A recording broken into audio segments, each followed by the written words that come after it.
السلام عليكم ورحمة الله وبركاته وإن سلام دماء مدة مسلك مالك سبع ديون كأكتشوفتان واضح يحضر الوشة وحرب أنا لو يركضه عرنت كل عدو ولا شيء فاهم فيه أنا أرتمر كور ولا شيء واكو سلامي وحتى قبر سوماليد وحتى قبر قيمة بدن وحتى قبر أنا تشعله ولا شيء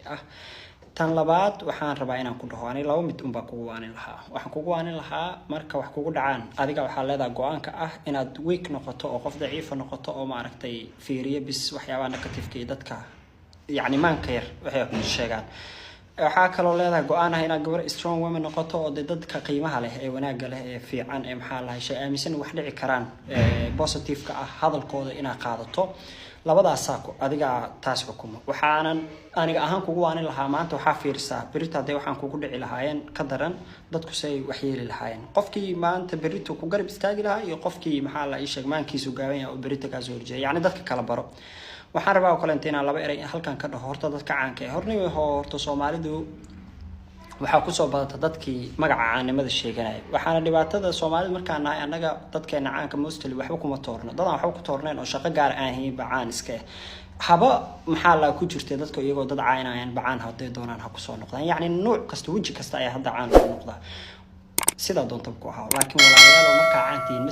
message-kiinu meel dheer gaarayo waxa la idin ka rabaa laba mid inaan noqotaan ama inaan aamustaan oo dad sharaf leh oo afkoodu laga nabad galo oo iska aamusan noqoto waxba aan ka hadlin balaaye ha socota ama wanaag ka socday inaan ka hadlin hadii aysan ahayn inaad si positive u hadashaan oo dadka waanisaan oo dadka si fiican oo waliba aad u hooseyso aad u wanaagsan inaan message wanaagsan gudbisaan maxaa yeelay gabadhna hadda wax ku dhacay inay wax shilay yihiin waa wada jeednaa mugtahay ma aha waxa laga murmay waxa la isku dagaalay waxaan ku ceynay waxa la yiraahdo balaaya inta ka dhacday sharafaan dhintay iyo